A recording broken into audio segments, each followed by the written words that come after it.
Muito obrigado. Então, senhoras e senhores, tá aqui nosso filho, o Cordel Contestado, tá? O título do livro é Cordel Contestado. A capa, né, eu já vou falar um pouquinho mais detalhado da capa, porque vai ter a gente vai projetar ela, mas eu queria mostrar o livro físico, porque ele ficou muito bonitão. A capa foi inspirada no livro do Alto da Compadecida, né? A gente resolveu colocar uma arte. O nome do Ariano Suassuna em algumas versões está embaixo, algumas versões está em cima, mas a gente colocou em cima. Essa capa foi feita por um aluno nosso, um aluno que conseguiu produzir artisticamente essa belíssima capa, que foi ideia, foi o Anderson e o Leonardo que trouxeram. E quando eu vi, eu falei, eu tenho que fazer uma capa disso aqui, e eu acabei produzindo, então, o desenho da capa, a arte de um aluno, mas o desenho eu produzi, então. E aí, a partir disso, a gente começou a construir. Até antes de projetar o livro e falar sobre ele, primeiro vamos falar como surgiu a ideia. Vou tentar ser sucinto, 20 minutos assim, eu acho que eu consigo matar até um pouco antes, e talvez eu vá passando a bola para os meus colegas, porque a gente vai ter bastante interação nesse sentido, porque foi uma ideia tripla, né? A primeira coisa foi, desde 2019, quando eu cheguei em Rio das Antas, eu vi que o contexto que abordava a história local era muito ainda ligado a uma narrativa imigrante. E eu pensava, né, pô, tem uma placa do contestado aqui, o que aconteceu nesse município? E conforme eu fui pesquisando de forma extremamente livre, eu fui encontrando vários dados, inclusive cruzei com o início da pesquisa da professora Márcia Janete Espig, começou a se debruçar sobre os temas, e aí eu comecei a conversar com alunos, conversar com pais, e eu comecei a perceber que havia elementos do contestado nas raízes do município. E eis que eu me deparo, então, com a batalha, o combate do Rio das Antas. O combate do Rio das Antas, inclusive, é chamado pelo Maurício Vinhas de Queiroz, que é o texto base que a gente utiliza nas nossas abordagens em sala de aula, nesse princípio. Né? Com o tempo a gente vai trabalhando de outras formas também. Mas para fazer a base histórica, a gente trabalha em cima desse livro. Inicialmente, eu e o professor Anderson, a gente digitalizou esse texto e partiu para trabalhar em cima dele. Qual que era a ideia inicial? Né? Quando a gente começou a trabalhar desde 2019, meio que o consciente coletivo da escola começou a querer se interessar sobre o tema, porque começou a ser debatido entre professores. E percebi nesse interim que todo mundo estava querendo interagir, querendo participar e querendo entender o que se tratava. E quando eles perceberam que era um episódio da Guerra do Contestado, que tinha uma relevância bem interessante, eles começaram a se debruçar e se interessar também, e isso começou a se tornar uma cultura coletiva da escola. Nesse processo, no ano de 2019, eu lancei o primeiro curso, primeiros curtas em cima disso, que eram adaptações de contos escritos pelos alunos, narrativas fictícias, mas dentro do universo do contestado. Esses curtas abriram essas janelas. Né? Até a ideia do livro, alguns alunos até recordaram quando o livro saiu, que eles lembraram, oh, professor, você falou lá em 2019 do livro e aconteceu agora. Então, foi um processo que foi uma ideia que surgiu e foi em construção. 2020 veio a pandemia, quebrou vários planos que a gente tinha pensado. O professor Anderson e o professor Leonardo, a gente almoça junto, a gente vai esquentar as marmitas no mesmo horário, e a gente sempre troca ideia, e a gente sempre cogitou fazer um projeto juntos. No ano de 2021, com todo aquele fuzuê do retorno às aulas presenciais, a gente trabalhou o ano todo presencial em Rio das Antas, a Secretaria de Educação chegou até nós, eu digo eu e o professor Tiago, que somos os professores de História da Rede Municipal, e propôs que a gente desenvolvesse um trabalho em cima do contestado. Já havia participado do seminário de cultura, já havia participado de outros elementos da sociedade de Rio das Antas e percebido que o contestado estava se tornando uma narrativa que estava começando a se fazer presente de alguma forma. Seja em uma exposição, uma apresentação, até o surgimento da proposta, da ideia de uma semana do contestado de Rio das Antas, enfim. Começou a surgir isso. Passando isso, então, veio essa proposta esse ano. E a proposta inicial que foi apresentada, de produzir um varal de cordéis, porque cordel é uma literatura bem diversa, cordel é uma literatura que é livre, né, também conhecida como poesia popular. Ela é surgida no Nordeste, mas ela tem um caráter muito mais antigo, e ela é a cara do Brasil. E querendo ou não, ela tem uma relação muito próxima com as décimas, com as cantadas que tem aqui no sul e aqui, especificamente aqui no meio oeste catarinense, e se relaciona com outros elementos culturais e musicais da região, né? Mas o varal de cordéis, e eu havia proposto para gente desenvolver fotografias, releituras de imagens e também interpretações do texto do Maurício Vinhas de Queiroz. Nesse início, foi essa proposta que eu recebi. E aí, a secretária de Educação falou para nós, a Claudete, né? Ela falou para nós bem assim, Arthur, então, veja quem você quer chamar, que turma que você quer desenvolver para a gente pensar em alguma coisa. Na hora, me veio na cabeça o Anderson e o Leonardo, porque eu pensei, os dois são extremamente parceiros para dialogar. Se eu falar para eles vamos, eles vão. E eles toparam na hora, não nem hesitaram, e ainda mais quando eu falei a turma que a gente tinha pensado que era a turma do 8º ano, que nem é conteúdo de 8º ano, né, no História, mas casou que, se eu não me engano, o conteúdo do Anderson de português ali casava com a poesia popular, e aí eu falei, vamos fazer isso acontecer. E eu vou fazer as fotos com os alunos, então eu preparei uma apostila, porque a gente estava trabalhando de modo apostilado por causa da pandemia, e eu preparei uma apostila que falava de forma genérica do contexto da guerra. Não me aprofundei muito, porque eu vou me aprofundar mais agora que eles estão no 9º ano. Nesse momento, eu trabalhei, então, daí, com ênfase, o combate do Rio das Antas. Beleza, o que é o combate do Rio das Antas? Dia 2 de novembro, dia de finados, eu acho muito simbólico isso, eu acho que contestado é uma coisa muito carregada de símbolos.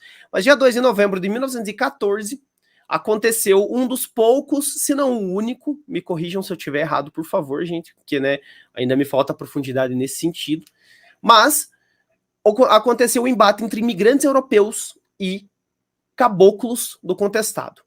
Esses caboclos que entraram em contato com esses imigrantes, a narrativa era a seguinte, os caboclos haviam sido expulsos do espaço ali da cidade, de onde vai ser a cidade de Rio das Antas, que na época era a colônia de Rio das Antas, fundada em 1910. E essa colônia foi uma das primeiras que teve moradores imigrantes europeus antes do contexto da guerra, antes de 12. Então ela já tinha um processo de imigração. Eles compraram esse terreno, esses territórios, todos divididos, ocuparam aquele espaço que antes era dos caboclos que haviam sido expulsos. Então, nas réfregas do Chico Alonso, no segundo semestre ali do ano de 14, que já é o período de avanço, o período das ofensivas, que eles começam a reagir, eles queimam as madeireiras, o Chico Alonso, ele manda avisar para os imigrantes que, ó, quem tiver lá, eu vou atacar e vou matar. Vou para cima. Não tem jeito. Por quê? Porque na visão dos caboclos, né, e aí é um ponto de vista de análise básica do pouco das fontes que eu tenho em relação a esse tema, a visão por que eles têm, por que os europeus têm e nós não temos? Enquanto que o imigrante pensa, quem que são esses caras que estão vindo para cá roubar a nossa terra?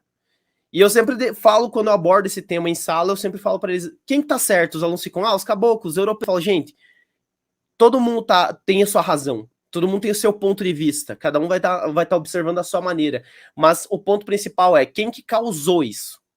A empresa, a indústria e a chegada do capitalismo no sul do Brasil. E aí, a partir desse ponto, e principalmente com a morte do Chico Alonso, porque é esse o fenômeno que acontece, ele cai numa parada, é uma armadilha, eles vão ser atacados porque os colonos já esperam esse ataque, eles se armam, né, tinham, inclusive, há relatos até, inclusive, tinha uma visão negativa do contestado e falava assim, eles mataram, inclusive, uma menina de 8 anos na época, e eu vi no próprio Maurício Vinhas, ele fala que havia uma menina de carabina em punho, né, de arma em punho, que foi atacada e foi morta, mas ela estava lutando, né, ela já devia ter os seus 16 ou 18 anos, uma coisa nesse sentido. E aí, meio que essa história se desfez para construção de outra narrativa.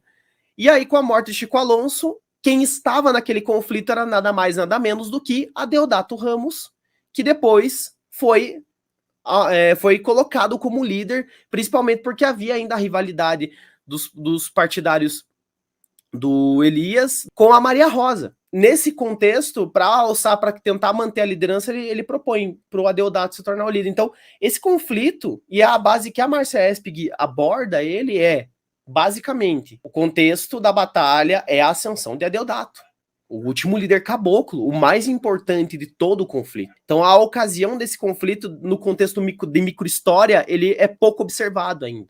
Ele é pouco se debruçado. Então, a partir desse momento, a gente começou, E eu vi que daí a professora Márcia, o Gerson Witt também, o professor Gerson Witt também, começaram a fazer essa análise e perceber isso e conversar com pessoas. O que aconteceu? Os colonos, com medo da represália de ter matado várias pessoas, eles pegam as coisas, vendem os terrenos a qualquer preço e vão para São Paulo. E aí começa uma nova leva de imigrantes que provavelmente é a leva, e aí também careço de fontes, porque ainda não se tem nenhuma fonte assim, organizada, nem fontes primárias que eu tenha acesso sobre Rio das Antas, mas o processo que acontece ali é que a segunda leva de imigrantes, que são as famílias que compõem Rio das Antas agora, de imigrantes europeus, de descendentes de imigrantes europeus, vão nesse sentido a partir de 20 e 30. Então, a leva dos que sobreviveram àquele conflito, poucos ficaram. E a memória desapareceu. Outra coisa que me chamou a atenção em Rio das Antas é uma cidade que tem o contexto forte do imigrante europeu, mas tem muitos alunos de tez cabocla. Muitos alunos que você percebe nitidamente que tem descendência indígena, que tem descendência cabocla, e que não sabem, nunca pararam para analisar isso. E quando eu começava a me debruçar no contestado em sala para esses alunos, desde 2019, eles começaram a perceber isso. Então, o mais interessante que vai resultar nesse livro aqui é, justamente por ter esse viés do imigrante europeu presente fortemente no município, você vai ter também muitos cordéis apontando para a visão do colono vendo o caboclo como um perigo, mas ao mesmo tempo você também tem uma tomada de consciência de que não há vilões e mocinhos. E foi uma coisa que o Anderson falou para mim quando a gente foi para Irani esse ano passado, né? Ele foi junto comigo lá levar os estudantes, e ele olhou para mim, uma hora ele estava lá na Cova dos 21, ele cruzou o braço e parou assim, mas Arthur, é engraçado, essa guerra não tem vilão, não tem mocinho. Não tem. Contestado não é feito de vilões e mocinhos. Quando a gente começa a perceber que ele foge dessa narrativa clássica, que a história foi vendida por muito tempo, você começa a perceber que há vítimas de circunstâncias e que reagem de determinadas formas diferentes para tentar manter a sua estrutura social. E isso é a essência para começar a pensar contestado. E aí, a partir desse processo em que nos debruçamos esse fato, começamos a trabalhar o texto, o professor Leonardo começou a trabalhar os cordéis, o desenho dos cordéis, a arte do cordel a partir da xilogravura, e o professor Anderson começou a trabalhar o contexto da poesia popular, do cordel, e eu estava trabalhando o contexto histórico, sempre estava auxiliando nesse processo. O Anderson tava com, eu lembro, ele tava com o bolo de cordéis no armário, eu falei, cara, que massa isso aqui. Ele falou, olha, isso aqui são os melhores que tem. Ele pegou, tinha selecionado, acho que 18 ou 20, porque depois ele selecionou mais alguns, e me mostrou, eu falei, cara, que é isso aqui? Isso aqui tá muito legal. Eu comecei a ler os cordéis, e aí eu falei, imagina só se a gente fizesse um livro disso aqui seria muito legal. Ele falou, imagina só, vou pedir pra Andréia. Cheguei e falei, vou falar com a coordenadora. Cheguei na Andréia, a Andréia, pensei, normalmente você pensa, vou falar uma coisa, um absurdo desse, ninguém vai dar atenção. A Andréia pirou na hora, ela falou, vamos tentar, meu Deus, vamos fazer. Por quê? Porque a Andréia é uma professora de português, de língua portuguesa, e ela está coordenadora nesse momento, e a Andréia, ela desenvolve muitos projetos de produção de livros, só que ela encadernava esses livros de contos, com uns trabalhos maravilhosos que ela fez com os alunos, e ela pensou, poxa, agora é a hora da gente concretizar alguma coisa. E a gente percebeu que estava tendo espaço. E aí a gente chegou para a Secretaria de Educação. Chegamos para ela e ela gostou da ideia. Ela comprou nossa ideia. Eu falei, tem possibilidade? Tem custo, tem tudo, mas a gente pode ver. E aí eu falei, existem vários sites, vários locais que fazem... a gente diagrama um livro para nós e fazem o custeio, né, de edição e tudo mais. E aí foi aí que surgiu o Semeando Autores. A empresa que fez, a editora que produziu o livro, que inclusive está sendo vendido agora, no canal 6, né, no site deles lá, tá R$23 o livro, mas o frete é fixo, então dica para quem quiser comprar, se interessar, compra com uma galera junto para economizar no frete, que vai dar boa. E, enfim, nesse caso, ela comprou essa ideia e a gente começou a produzir. E aí eu falei, vou montar abrir um documento. Eu não sabia, eu falei, vou fazer como que eu vou fazer isso? Eu não sei produzir um livro. Eu abri um documento um doc no Drive, coloquei compartilhado, falei, galera, vamos, manda aí as paradas pra mim que eu vou fazendo. E aí o Anderson escreveu o texto, o Leonardo escreveu um texto, o André escreveu a introdução, e aí eu já tinha... E nesse interim que tava rolando tudo isso, eu tava fazendo as fotos com os alunos. E esse projeto das fotos eu chamo de Contestado Rioantense, até, se, por gentileza, se vocês tiverem as fotos aí, já quiser colocar, eu já vou exibir algumas delas, que são releituras, e essas fotos integram o final do livro. O final do livro aqui, ele tem as fotos, né, todas colocadas. Então, essas são alguns dos retratos, releituras que partiram de ideias dos alunos, figurinos que os alunos produziram. Né? Então, essa aluna é a aluna Rafa, a Rafa Escolaro, do 8º 02, agora nono, né? Aí também tem... Aí seria essa imagem também uma releitura do Caboclo contra o Imigrante, o menino que tá com a camisa listrada, não a xadrez. Ele tem uma tez bem acaboclada, e isso deixou muito legal. Ele encarnou o personagem nas fotografias. Aí eu coloquei nesse desenho antigo para ficar um retrato mesmo como se fossem fotos antigas, e eles investiram nisso. E aí essas são algumas das imagens que compõem o livro. Tem cerca de 20 fotografias, foram tiradas cerca de 200 imagens e foram selecionadas essas 20. E ao final do livro tem então o texto introdutório. Essa foto específica que está na tela foi uma releitura da prisão do Adeodato. Então tem 2 militares ao lado, né? Claro que a gente não tinha os figurinos, a foto é mais apagada, mas foi uma tentativa de fazer uma releitura, tentar pegar aquela imagem única que se tem do Adeodato Ramos e colocar também nesse processo. E aí, não sei se tem mais alguma foto, tem as fotos, principalmente a gente explorou bastante o museu ali em Rio das Antas é uma estação original, é uma das estações originais da rede ferroviária, então ele foi reformado tudo, mas ele mantém a sua origem e é o museu do município, museu municipal, e aí a gente aproveitou o espaço e foi fazer isso aqui. Então, ao final do livro, você tem as fotografias com as legendas todas do projeto, que é chamado de Contestado Rioantense, tá? O projeto fotográfico Contestado Rioantense, que tá aqui, tá no final do livro. E aí eu queria só... Poderiam colocar a capa, por gentileza, então, só pra gente mostrar. Ó, então, aqui no lado da lombada, como pode ver, na lombada não, na parte da capa, vai estar aqui, né, nessa parte, é o nome de todos os autores, cerca de 20 autores, 20 alunos, 20 estudantes do 8º ano. E aí, como inicialmente o projeto foi com os 8º 02, quando a gente viu a qualidade dos cordéis dos alunos das outras turmas, que foi o Anderson que teve essa sacada, e o Léo percebeu a arte que eles produziram mesmo, porque a turma do 8º 2 fez estilogravura mesmo, e os outros fizeram réplicas de estilogravura, e mesmo assim saiu uma qualidade muito boa. Você tem esse desenho. E aí a gente falou, então vamos integrar todo mundo. E aí a gente selecionou dos 4 8º anos, vários textos. Tem dos 4 de alunos de todas as turmas do 8º ano. E as artes que compõem o livro estão com eles. Então, foi uma parceria do poder público com os alunos. Eu queria agora só o miolo, a parte interna, só para me mostrar um exemplo de uma página do cordel, por gentileza. Qual que era o problema? Tínhamos o problema de vamos digitalizar como todos os cordéis. Simples, peguei um 8º ano, levei no laboratório de informática e falei, galerinha, é o seguinte, um pontinho na média para quem quiser digitalizar os textos e vambora. E eles ajudaram e estão creditados no livro também, o 8º ano 04, digitalizou os textos, eu diagramei, organizei lá no doc, junto com os textos do Anderson, do Leonardo, da Andrea, as fotografias e enviamos para a editora no mês de outubro, se eu não me engano, e foi lançado dia 16 de dezembro. Então, aqui, portanto. Então, assim, o diagrama das páginas é o seguinte: a arte que eles fizeram com o professor Leonardo, tá aqui, né? A produção do cordel e o texto. E essas imagenzinhas que tem aqui também são todas produções dos alunos. E a gente fez o quê? A gente pegou eu peguei, coloquei no Canva, que foi minha base para poder organizar. É esse que é a essência do livro, então.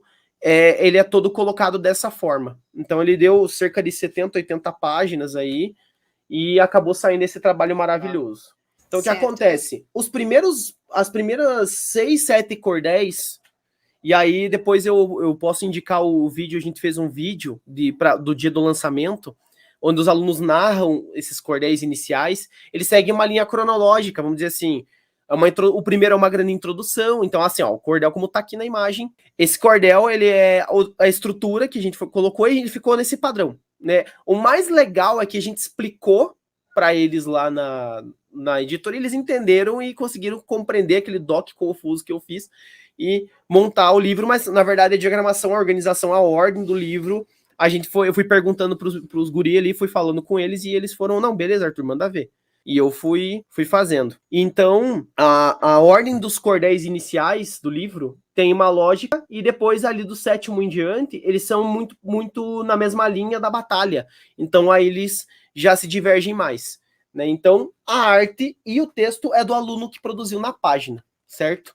É sempre assim. O livro é composto dessa forma, então.